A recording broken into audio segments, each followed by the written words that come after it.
Hi folks, welcome to the Prepared Homestead. This is Travis. Thank you all for stopping by to watch. Another hot day in store for us. They're saying that tomorrow might cool down just a little bit, so we're always open to that. You know, a little bit cooler, a little bit less humid. Not a lot, but a little bit. Things are continually heating up in the Middle East. I mean, there's just no other way to put it.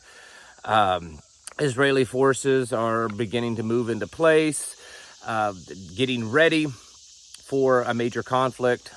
Representatives of all the different forces that plan to attack Israel reportedly have met this morning from Syria, Iraq, Iran, Lebanon, Hamas, and Yemen. They've all met together, and they've apparently come up with a plan on what they're going to do. And the United States has amassed the largest naval fleet in that region since 2003. So things definitely look like they're heating up. Of course, here in the United States, the president has been silent on it. I mean, he's talking about this constitutional amendment to change the Supreme Court so that, of course, it favors liberals. Kamala Harris is busy out dancing with, inappropriate rap stars and stuff. Donald Trump is being called a racist once again. No big surprise there. And Ukraine got their first shipment of F-16 fighter jets. So lots of cool things going on in the news. I mean, it's just one thing after another that's been happening. This Middle East stuff with Israel, it looks like on the surface. And remember, we always have to kind of understand that there's what is being told and what is the appearance on the surface, and then there's the stuff that's actually really going on, and that's usually two different things. But on the surface, it looks like this is building up to a real major conflict over there. Based on what either sides are saying, Iran is, and their coalition, their axis of evil, is planning on a major strike in Israel. Hundreds of guided missiles, of drones, of possibly other things, okay? They're saying that they're going to attack military targets, infrastructure, stuff like that. Israel, on the other hand, is saying that if this Axis force does any significant damage, which that's relative, that they will go to war, full, all big scale, real war with them. And of course, that will destabilize the area. Oil will probably continue to go up like it did yesterday. Gold broke 2,500 yesterday for the first time ever in history. A lot of people had been saying that they didn't expect that to happen until this fall, but it happened yesterday. BRICS is calling on the entire Middle East to dump the dollar, to move away from that and use regional currencies. So there's a lot going on. And if another major war pops up in the Middle East, it would have repercussions across the planet. It's very likely that places like China and Russia and North Korea would be supplying weapons to that area, the United States. So is this going to be another proxy war for the big guys, or will this end up being an actual World War III scenario? That remains to be seen. Who knows how that's going to play out. But I think it's going to affect us. I think the big thing is that we're going to see more violence and protests here in the United States. There has been for quite a while now, since October 7th, the Hamas invasion into Israel, and then, of course, Israel retaliating all the way through Gaza. There's been tons of protests here in the United States, and they're getting more and more violent. And I suspect this conflict is only going to exacerbate that, and could also cause some, terrorist cells to start going active in the United States. These are things that we have to prepare for.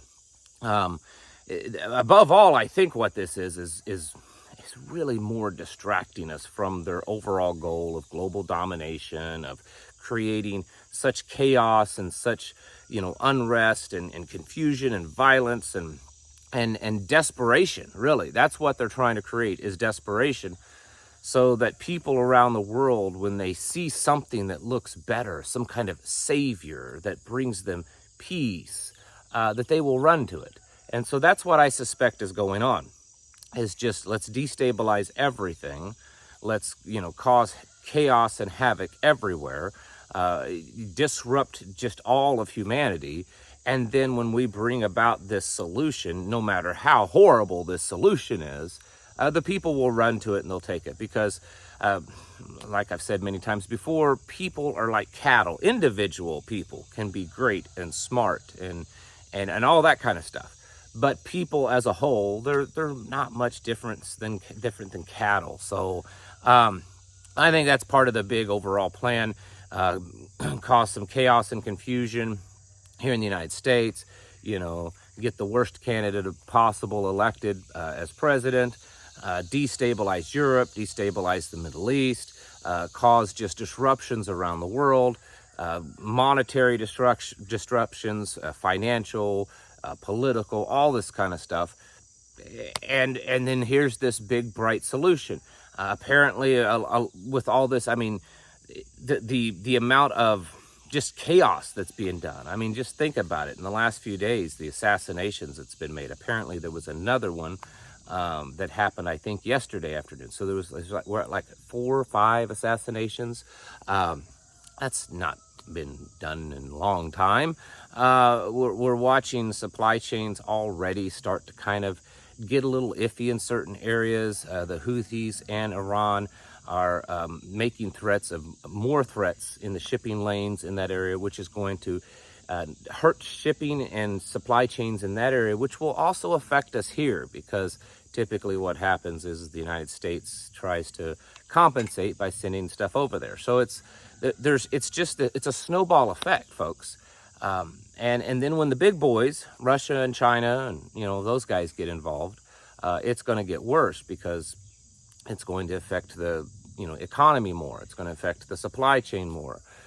There was a report out of Congress. It was released, I think, 2 days ago, and this was an official congressional study saying that the United States would not or could not win a war against China. We don't have the capabilities.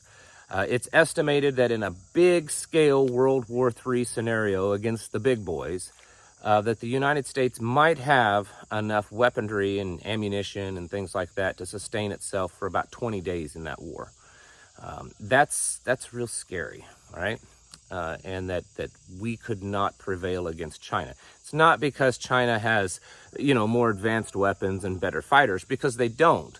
China just has more stuff, and they're capable of outproducing us. And it's very similar to the scenario in World War II, where it was the United States against Germany. And I know that's not the whole group, the Axis and the Allies and stuff, but the United States, we weren't as technologically advanced as Germany. We didn't have the elite fighters. I mean, we had elite fighters, but not like they did.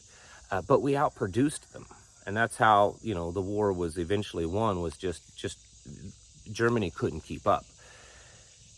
And so that's what they're saying would happen in a war against China. So we're hearing all these stories about how we can't win, but yet, if that's so, why are we not trying to come up with some kind of peace? Why are we not trying to fix this?